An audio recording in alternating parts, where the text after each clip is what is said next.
And maybe you've got dining room chairs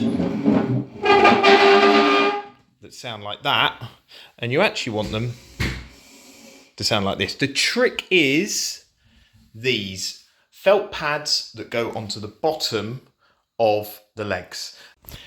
So I've put the chair upside down so you can see the bottom of the legs here, and you probably will have these plastic bungs here. And stick the plastic felt straight over them, making sure they're clean.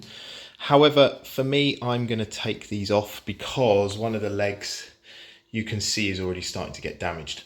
So if I'm going to take this one off, might as well take all of these off. So the trusty tools that I will be using is this. So I'll be using a set of pliers to pull these out and a hammer to leverage the nail that goes into the leg of the chair. But let me do that. So just check for yourself what these look like at the bottom. For me, it's nailed in. So one that I pulled out here, you can see it's just a short nail. You might have a screw, probably unlikely, but the way to get, I found easy to get underneath these is to put the end of the hammer underneath there. I can't do it with one hand, and then just leverage it off. Okay, so here we are. I've managed to remove all of the pads on here, and just make sure these are clean and dry. They don't have to be absolutely perfect, but they do have to be dry because you're going to be gluing some or putting these pads on. So the idea is then you look at the pad size. For me, I think these square ones work quite nicely, so I'm going to stick those on the top. Now there are many that you can buy on Amazon. The reason I like these ones is not only do you get a large amount of them, but also you get the square and the circle, and these are large in size, in which if you do find that they are too big, you can start cutting them down. So it's better having them too big that you can cut down rather than too small and you haven't got the space. And the other thing is as well, you get 2 sheets worth.